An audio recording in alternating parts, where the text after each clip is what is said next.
Good morning, students. Today, let us begin with EVS 1, Lesson 4, Environmental Balance. Children, what do you mean by environment? The surroundings or conditions in which a person, animal, or plant lives is called the environment. Children, now where you are staying, there is your environment. Correct, children? So, ask the elders in your family to take you to a riverside or to a lake or stream. Children, nowadays you cannot do, but you can do it later, okay? When you go there, make a list of all living things you see there. If you do not know the names of any of the living things you see, make a note of them, describing their shape, color, sound, shelter, etc. Or draw their pictures. Count how many types of living things you see there. Now, repeat the activity near your house, in the school garden, or in a field. Can you tell? In the course of your observation, did you notice any signs of the presence of living things, though the living things themselves were not seen? For example, did you notice any partly eaten fruit? Children, what do you mean by partly, half eaten, or not eaten completely? When the animal, their stomach is full, they leave the fruit and go. Or else, when they are eaten, suddenly they hear some sound and they get frightened. They leave it and they go. Or have you seen a shell? You can see the shells of nuts fallen in the garden or park, or fallen feather. Animal tracks. Children, what do you mean by animal tracks? Track is a mark left by person or animal or vehicle while they are passing by, or footmark. In other words, footmark. Dung. You are aware of cow dung, isn't it, children? Droppings. What do you mean by droppings? The excreta or waste of animals such as rodents. Rodents means rat, mice, sheep, birds, and insects. Nest. Sometimes you see nest. The bird might not be there, but the nest are there. Cocoon. Cocoon is a protective cover of the caterpillar. Eggs. You can see shells of eggs fallen down. Honeycombs, etc. Correct, children?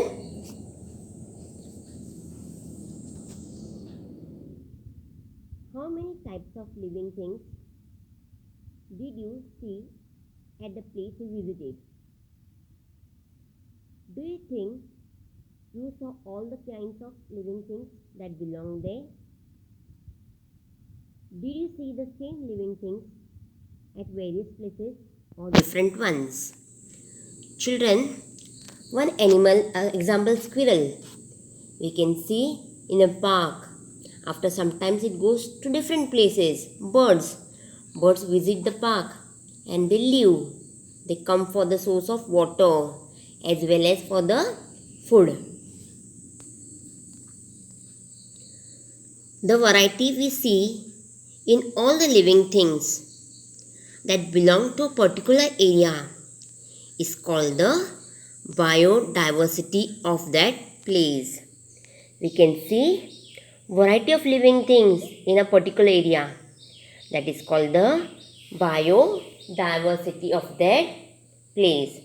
Now what is biodiversity? Bio means life and diversity means variety.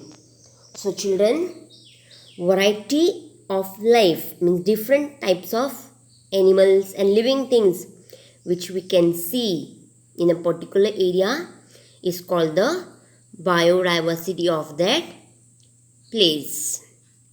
Now, to study the biodiversity of a place, scientists make a large number of observations. They make this observation in different conditions such as day and night, in different seasons, etc. They use special devices to make observations of living things that are found at great heights or depths, as well as of microorganisms. See children,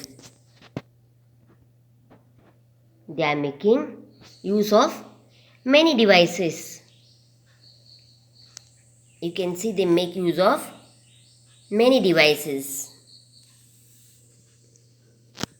We are here near the observation now. Observations of many scientists are brought together and studied again. Only when all the efforts are made over a long period of time can be sure of the diversity of the place. Children, diversity is not decided within few days. It takes a long time. Many scientists study the particular area, and the observations of many scientists is studied again, and then the biodiversity of that particular place is decided. I'll be showing you one documentary on biodiversity of our planet. Observe it carefully, children.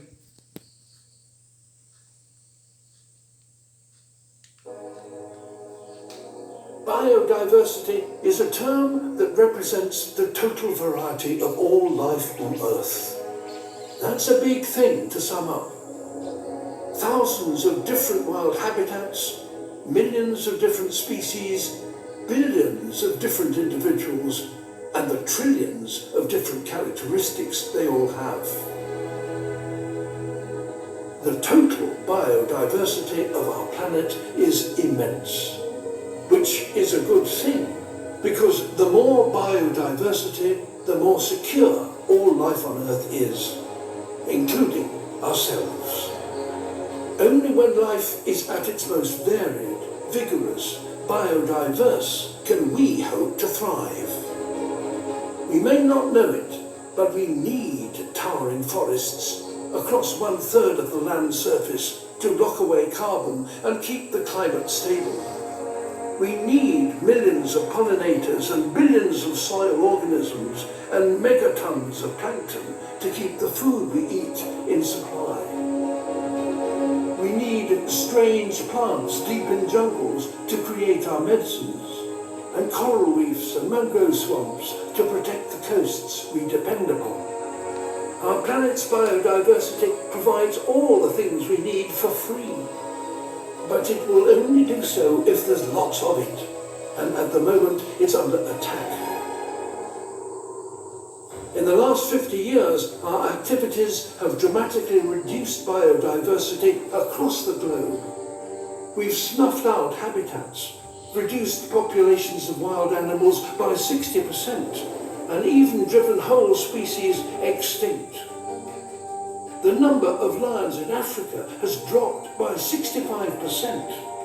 The number of individual flying insects in Europe has dropped by 75%. The number of bluefin tuna in the Pacific has dropped by 95%. biodiversity is dropping everywhere and fast. This is catastrophic for nature and therefore ourselves. We talk about climate change a lot, but biodiversity loss is as important an issue.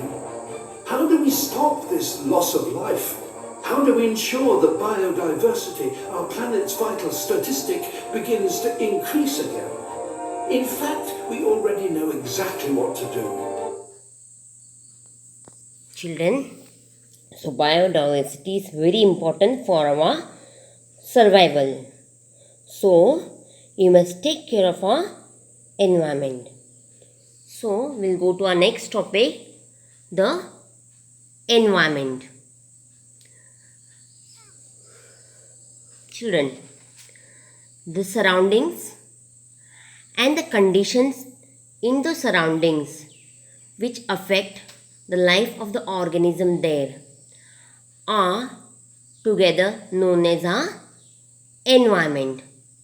You know, children, in our surrounding there are different conditions, correct children, which affect the life of the organisms.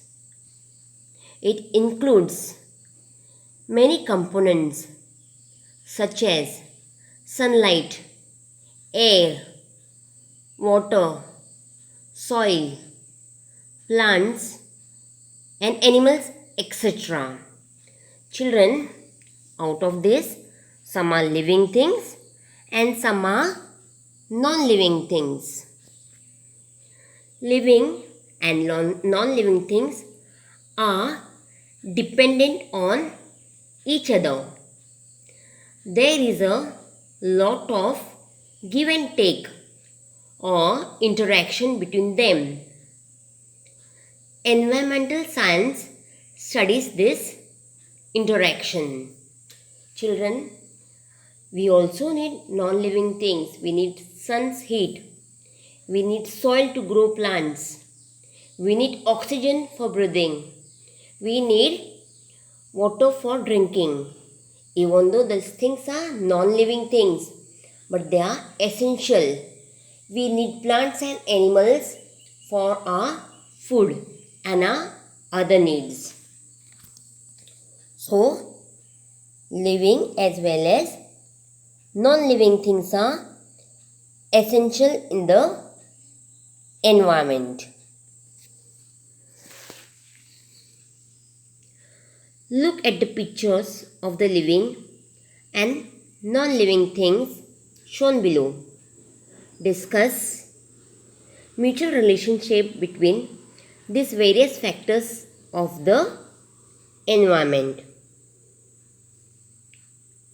So children, we require living as well as non-living things for our survival.